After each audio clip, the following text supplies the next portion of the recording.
D Srinivas గారు స్వర్గస్థులైన ఎప్పుడు తెలిసింది సార్? అవును, చాలా మంచి మనిషి, చాలా ఏళ్ళ సంది ఉన్నాడు. ఆయన ఎన్ఎస్యుఐ యూత్ కాంగ్రెస్ 1975లో వైస్ ప్రెసిడెంట్గా ఎన్ఓసిగా ఉండి, ఆ తర్వాత యూత్ కాంగ్రెస్ ఉండి కాంగ్రెస్ పిసిసిగా ప్రెసిడెంట్గా 2 సార్లు చేయడం జరిగింది.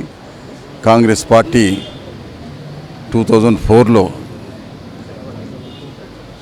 కాంగ్రెస్ పార్టీ ఆయన పిసిసి ప్రెసిడెంట్ ఉన్నప్పుడు కూడా కాంగ్రెస్ పార్టీ పవర్లో రావడం జరిగింది.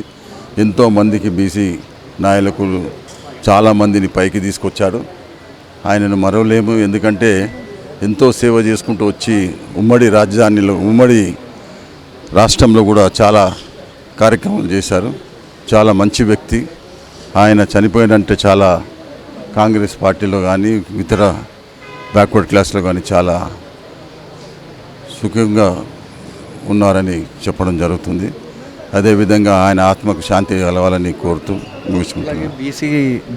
బీసీ నుంచి మీరు ఇద్దరు నేతలు, మీరు కానీ డి శ్రీనివాస గారు కానీ ఏమేమి సేవలు బీసీలకు చేశారు?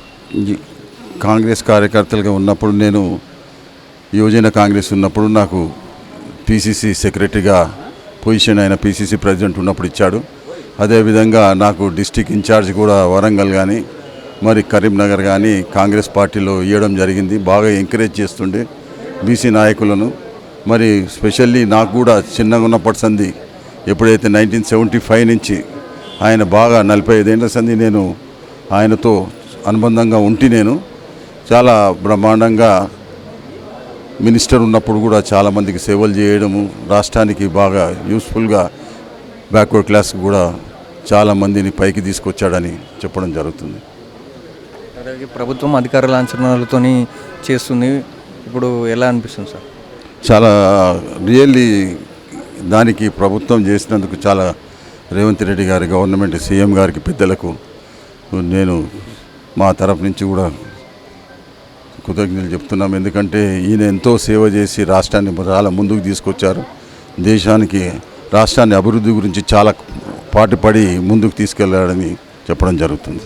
ఈరోజు ఎంతో సేవలు కాంగ్రెస్ పార్టీకి కానీ అలాగే బీసీలకు చాలా సేవలు చేసిన వ్యక్తి డి శ్రీనివాస్ గారు చనిపోయాడని విషాదకరమైన వార్త విన్నప్పుడు మీకు ఎలా అనిపించింది?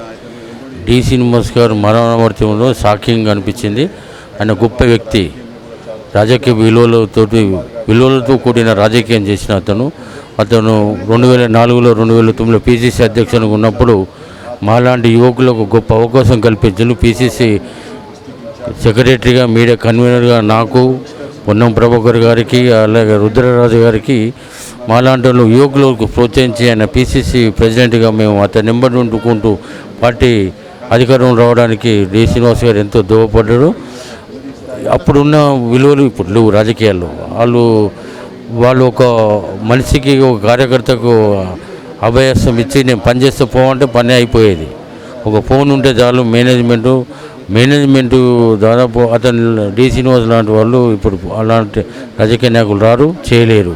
అడ్మినిస్ట్రేటర్ అతను ఎంతోమంది యువకులకు, బీసీ నాయకులను తయారు చేసిన ఘనత అతనిదే. ఎంతోమంది కొత్త వ్యక్తులకు కూడా పార్లమెంట్ ఎలక్షన్లో సహాయం చేసి, ఎమ్మెల్యేలుగా సహాయం చేసి పార్టీని ఇప్పటివరకు కాంగ్రెస్ పార్టీ పటిష్ట జరగడానికి అతను గొప్ప అవకాశం కల్పించిన మహా వ్యక్తి డి శ్రీనివాస గారు చనిపోవడం విచారకరం.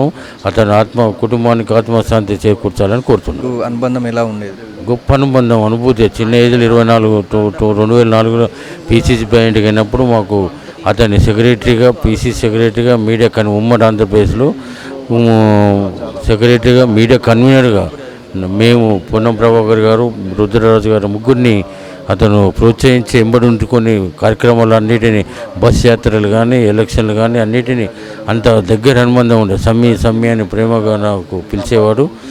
అతను పోవడం చాలా దురదృష్టం. మాకు చాలా లాస్. మనోధైర్యం చెప్పేవాడు. రాజకీయాల్లో కొత్త యువకులను తయారు చేసే వ్యక్తి పోవడం వాళ్ళ కుటుంబానికి ప్రగాఢ సానుభూతి తెలియజేస్తాను. మధ్యలో ఎప్పుడు కలిసారు సార్? 1 మంత్ బ్యాక్ కలిసాము. ఇక్కడనే హాస్పిటల్లో సిక్ అయి ఉండే, కలిసిపోతే అప్పుడు ఎవరిని కలిసలేరు. దాదాపు 5-6 నెలలకు వెళ్ళి మళ్ళీ నేనే వచ్చి కలిసి నమస్తే చెప్పిపోయినా. చాలా హ్యాపీగా ఫీల్ అయినాడు. సమ్మి అని నన్ను ఆప్యాయంగా పిలిచి మంచిగా ప్రోత్సహించేవాడు రాజకీయాల్లో. మేము ఈరోజు 20 ఏళ్ళకి కంటిన్యూ పొలిటికల్ ఉన్నాం కాబట్టి ఈ అతను ప్రోత్సాహం వల్లనే అతని కుటుంబానికి ప్రగాఢ సానుభూతి తెలియజేస్తుంది.